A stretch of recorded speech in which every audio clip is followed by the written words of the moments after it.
Harry Potter and the Philosopher's Stone. Chapter 1, The Boy Who Lived.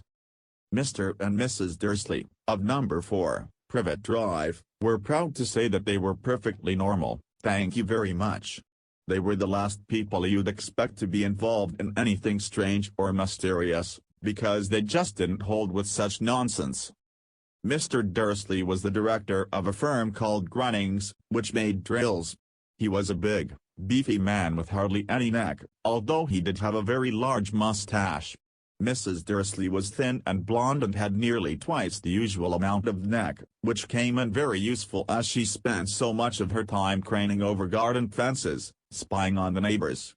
The Dursleys had a small son called Dudley, and in their opinion there was no finer boy anywhere.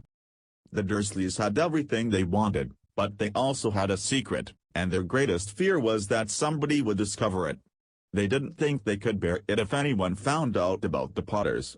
Mrs. Potter was Mrs. Dursley's sister, but they hadn't met for several years. In fact, Mrs. Dursley pretended she didn't have a sister, because her sister and her good-for-nothing husband were as un-Dursleyish as it was possible to be. The Dursleys shuddered to think what the neighbors would say if the Potters arrived in the street. The Dursleys knew that the Potters had a small son, too, but they had never even seen him.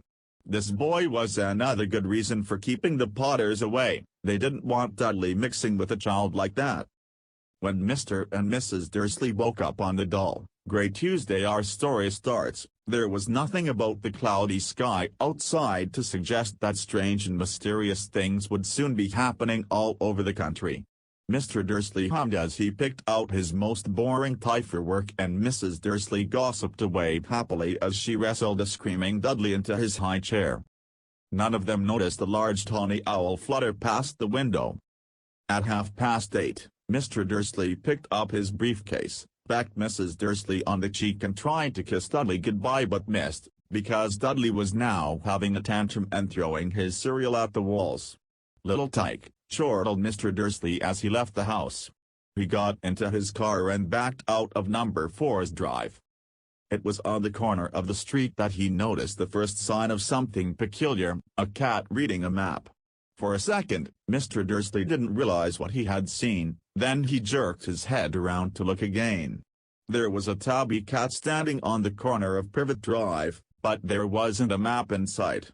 What could he have been thinking of? It must have been a trick of the light.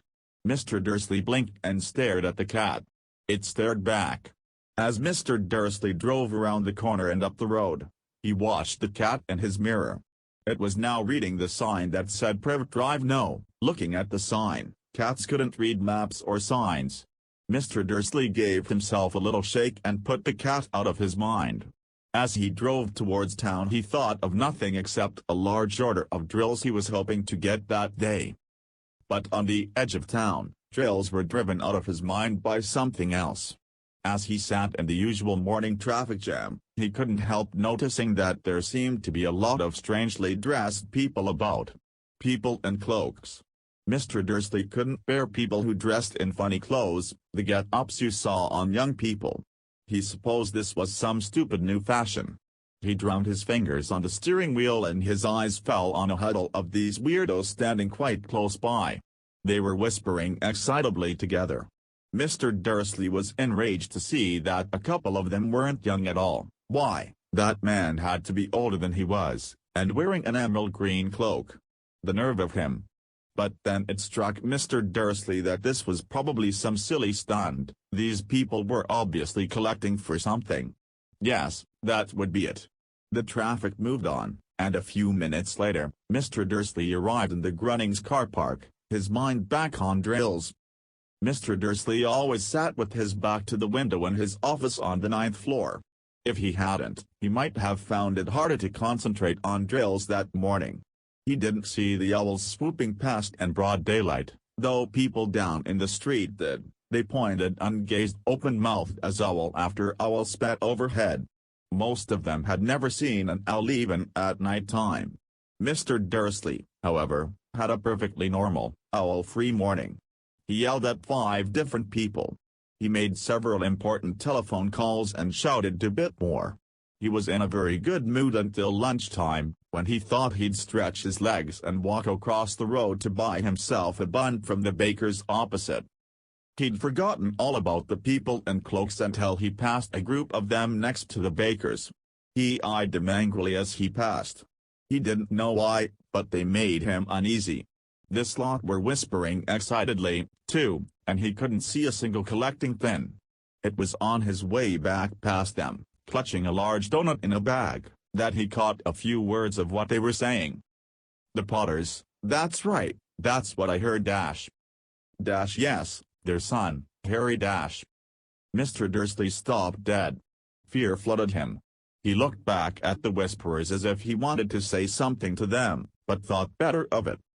He dashed back across the road, hurried up to his office, snapped at his secretary not to disturb him, seized his telephone and had almost finished dialing his home number when he changed his mind.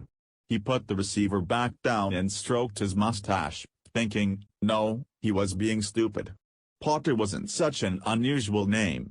He was sure there were lots of people called Potter who had a son called Harry. Come to think of it, he wasn't even sure his nephew was called Harry. He'd never even seen the boy. It might have been Harvey. Or Harold. There was no point in worrying Mrs. Dursley, she always got so upset at any mention of her sister. He didn't blame her, if he'd had a sister like that, but all the same, those people in cloaks. He found it a lot harder to concentrate on drills that afternoon, and when he left the building at 5 o'clock, he was still so worried that he walked straight into someone just outside the door. Sorry, he grunted, as the tiny old man stumbled and almost fell. It was a few seconds before Mr. Dursley realized that the man was wearing a violet cloak. He didn't seem at all upset at being almost knocked to the ground. On the contrary, his face split into a wide smile and he said in a squeaky voice that made passers-by stare, "Don't be sorry, my dear sir, for nothing could upset me today.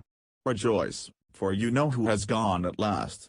Even muggles like yourself should be celebrating this happy day." And the old man hugged Mr. Dursley around the middle and walked off. Mr. Dursley stood rooted to the spot. He had been hugged by a complete stranger. He also thought he had been called a muggle, whatever that was. He was rattled. He hurried to his car and set off home, hoping he was imagining things, which he had never hoped before, because he didn't approve of imagination. As he pulled into the driveway of number 4, the first thing he saw, and it didn't improve his mood, was the tabby cat he'd spotted that morning. It was now sitting on his garden wall. He was sure it was the same one. It had the same markings around its eyes. "Shoo!" said Mr. Dursley loudly. The cat didn't move. It just gave him a stern look. Was this normal cat behavior, Mr. Dursley wondered.